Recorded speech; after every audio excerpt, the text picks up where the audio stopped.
And as for the markets for our supplies, we have never imposed our goods on anyone. If there are countries that are interested to trade with Russia, if they have certain needs to extend the number of commodities, we're always ready to look for agreements based on the balance of interests, based on the mutual benefit. As for the Russian-Ukrainian negotiations, in this regard, there are no finalized plans. The negotiations will continue. You heard the comments from our negotiators about the last round of talks in Istanbul, where the Ukrainian side put on paper their understanding of the agreement that have to be reached. And these agreements, so first, they should be finalized. We are coming up with our response, so there is certain progress, first of all, in regards of admitting the inadmissibility for Ukraine to be part of any blocs, inadmissibility of Ukraine looking for anything in the Western alliances, so it is about their neutral status. So that's already a necessity, a must. And now we found an understanding in another reality, what I mean, the situation with Crimea and Donbass. But as for potential context in the future, we are working on that and we will announce it.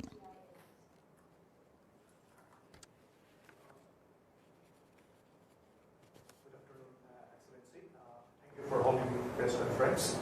So just wanted to know what are the key highlights of your extensive discussions with your Indian counterpart, FM Jaishankar. Did the issue of putting into place a ruble rupee payment system figured in your talks, as well as India's plan to buy Russian oil at discounted rates?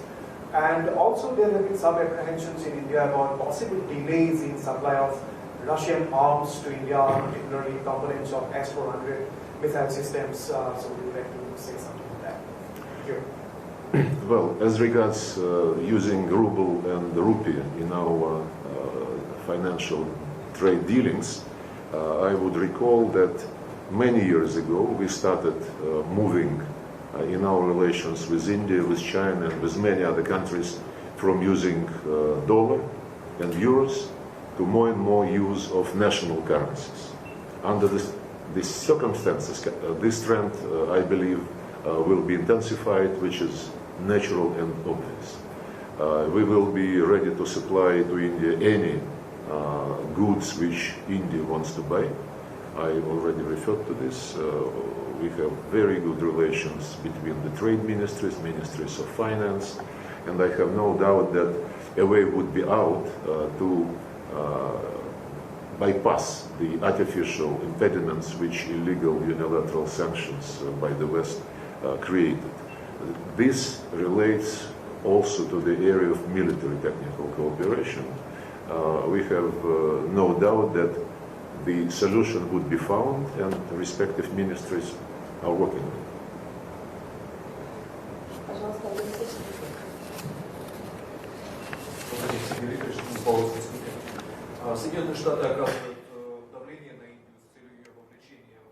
The United States are exerting pressure on India to include it in the anti-Russian campaign. Does it have any influence on our bilateral relations? And do you think it would not harm the partnership? Yes, I'm confident of that, because this partnership does not depend on any ideas of the current conjuncture. It doesn't depend on blackmailing attempts. And in relations, in regard of such countries as Russia, India, China, and many others, using these kind of policies makes no sense. It's useless. And it only means that people who try to pursue such policies, they will try to impose their vision on everyone else. They don't really understand a lot about national identities of the countries they are trying to talk to, using blackmail.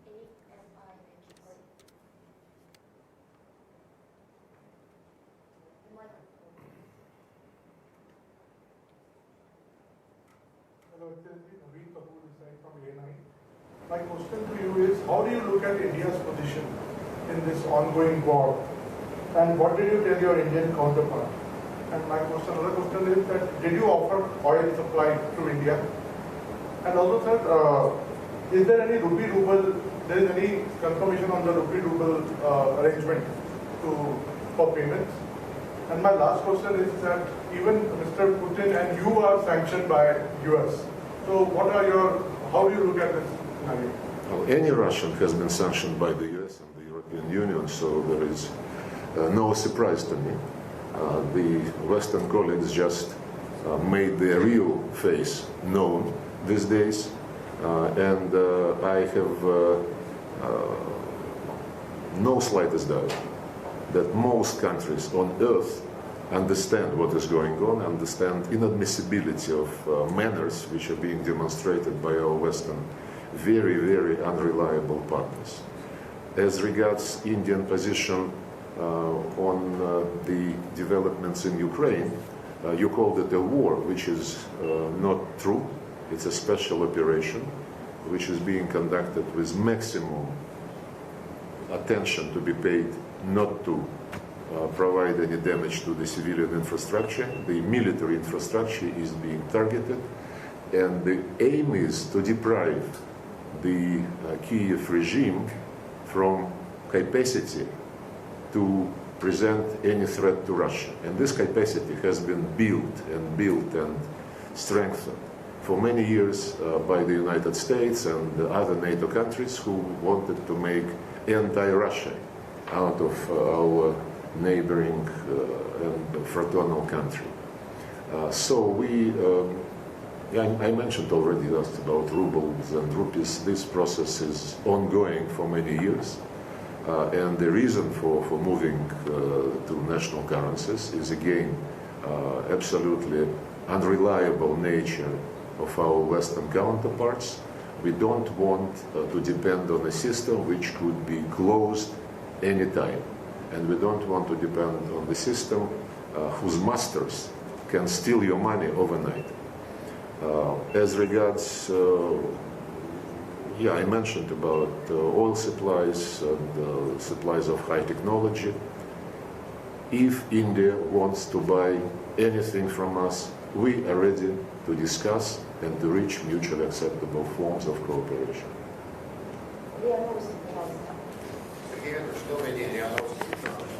Если идет демонстрация на Запад, может ли Россия включить объем торговли с ним и в каких областях? Знаете, это просто естественный ход. It will only be natural state of things when you are open to all directions for mutually beneficial, mutually respectful relations, including in trade and investment and other areas. And when in one of these directions you can see that someone starts hating you without any reasons, and the reaction that follows is over the top, then objectively your partners in other directions, they become more important to your trade, to your economical activities. So it should come as no surprise. It has already happened. And these sanctions, they were not imposed yesterday. It has been happening for years, for a decade at least. We were under intensive Western sanctions and sanctions from other states, so we have already accumulated experience about how living under these circumstances and living in the way to make it good for us and to make it good for our partners. And I can reassure you that's how it is going to be in the future as well. My question to you is that does it bother you when Western countries think of Russia's plan B while refusing to pay for their gas in rubles? France and Germany, for instance, have already said that they won't accept such an approach by Kremlin. And second question is that, do you think that India has not taken a hawkish stand against Russia because of its dependence on S-400 missiles, or for that matter, Make in India products like Kalashnikovs in Uttar Pradesh, despite pressure from the Western capitals, including the US and UK, 2 days ago? As regards gas supplies to Europe, my president was very elaborate. he announced the signature of a decree which provided a scheme, as far as I could understand, acceptable to the Western countries. We cannot use the old scheme because, as I say, they pay us in their currency and then they arrest our accounts. It's like gold fever in the United States at some point when the country was created by those who fled from Europe because they were wanted by law, as far as I recall. So the scheme which has been presented is an honest scheme. It allows us to get the payment eventually in rubles, and that was the original goal. As for the, what was the second question? Do you think that India has not taken a hawkish stand against Russia despite the pressure from the Western capitals because of its dependence on the discounted crude oil and also the import of S-400 missiles or Kalashnikovs?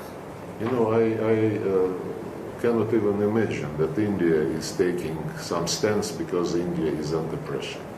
We respect, as I said earlier, the Indian concentration on its basic principles, namely that Indian foreign policy is built upon legitimate national interests of this country, of this state, and of these people. And that's basically all which I can say in response to your question.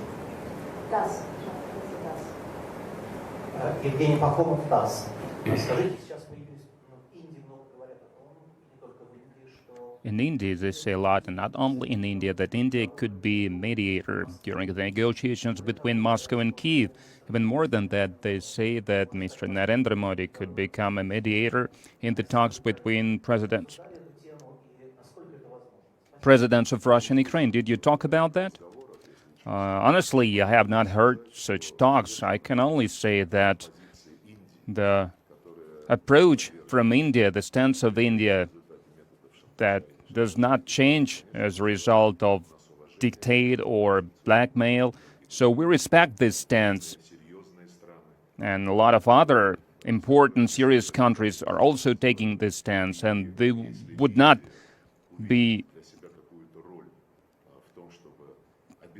change their position because of the pressure. And if India wants to resolve the problems that served for the onset of the current situation, the problem of the equal and indivisible security of Europe, if India will help to assert the principles of fairness and justice in all these matters, in all these affairs, and they will explain the dead-end attempts to refute to Russia, to refute the right to have the security of guarantees, if they will be able to explain it to the other countries, because we only want the security guarantees for everyone in Europe and also for Russia that were promised, that were enshrined in the OSCE documents, the principle that no country can strengthen its security at the expense of anyone else's security. That's the root of the problem, because the West is ignoring their obligations, and they try to present Russia as the direct military threat and ideological threat. They were helping Ukraine with their Nazi ideology in this regard. And if India will help to mediate these talks from the point of view of justice, of fairness, and of the rational attitude towards these matters, if they can help to support this process, I don't think that anyone will reject this kind of support, this kind of assistance. Channel 1.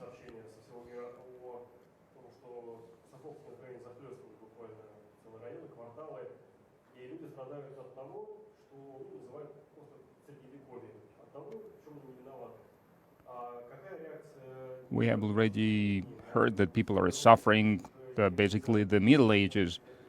So what is the reaction of the Foreign Ministry about the decision-making and what needs to be done in this regard? We have already commented the situation a number of times. It reminds, actually, the Middle Ages.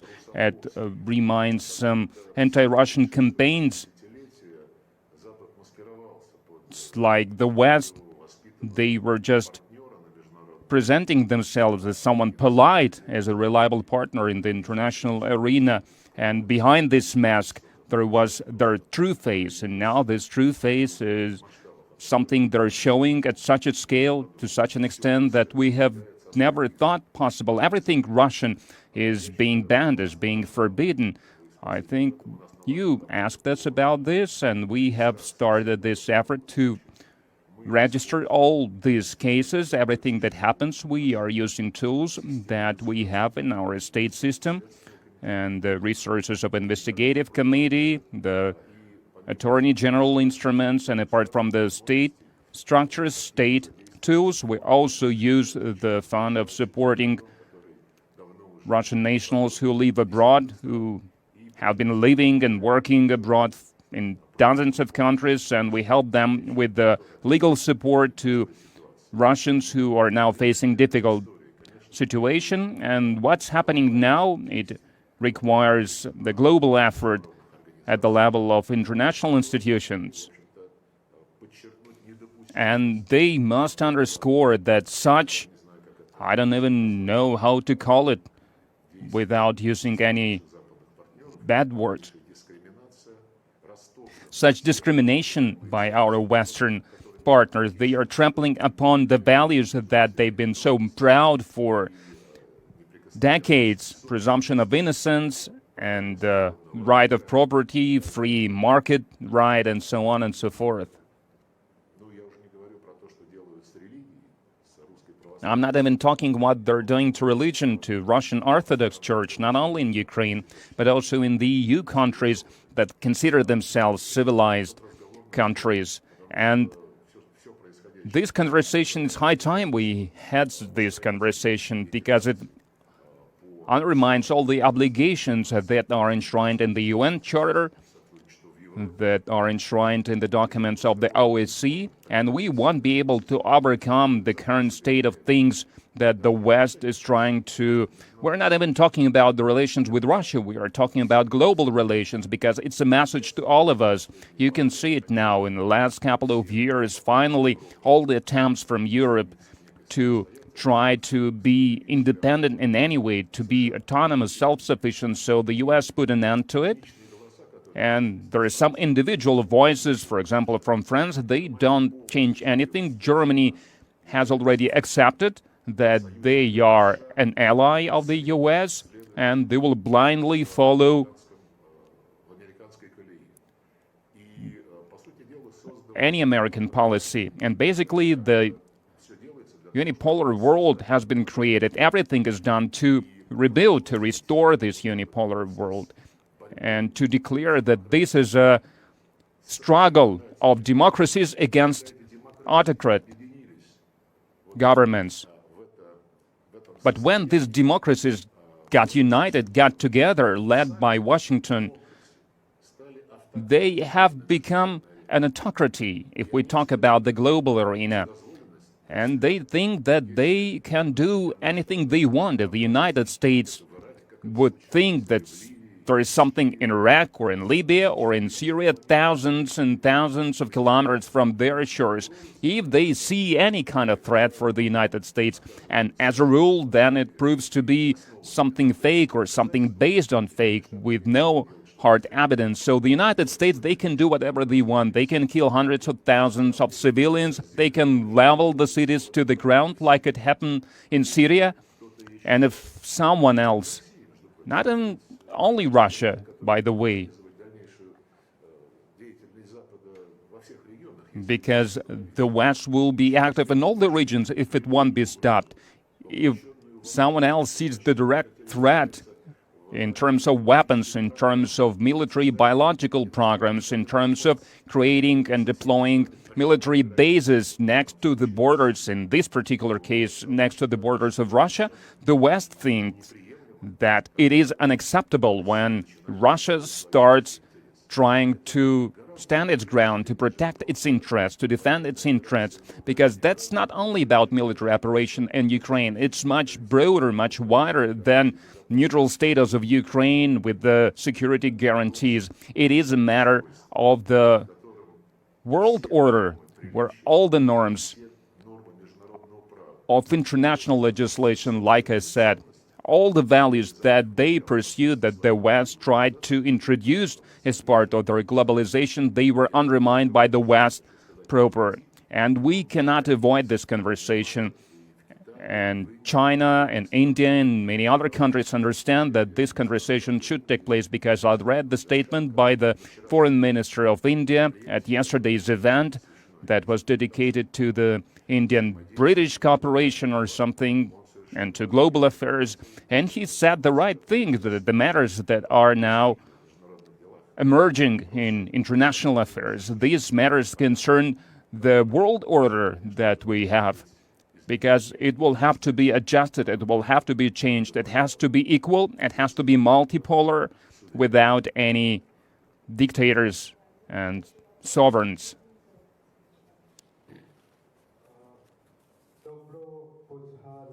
Your Excellency, this is Anand from the New Indian. My first question is, why India? Secondly, Russia is actually hammered by a lot of sanctions, including on SWIFT code. So will Your Excellency, will you recommend India or any other friend countries to use any alternative payment gateway? Thank you, Your Excellency. I first have to understand, you asked why India? Why India what? Why your visit to India at this point in time? Well, because we are friends and we regularly exchange visits. The second question was about SWIFT. Yeah. Well, for many years, as I said, when the nature of our Western partners, who are entirely unreliable, became more and more obvious and known, we started developing national payment systems. In Russia, the central bank several years ago established a system of communication of financial information.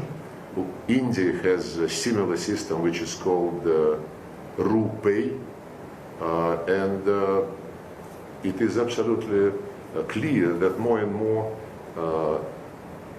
transactions would be done through these systems using national currencies, bypassing dollar, euro, and other currencies which proved totally unreliable.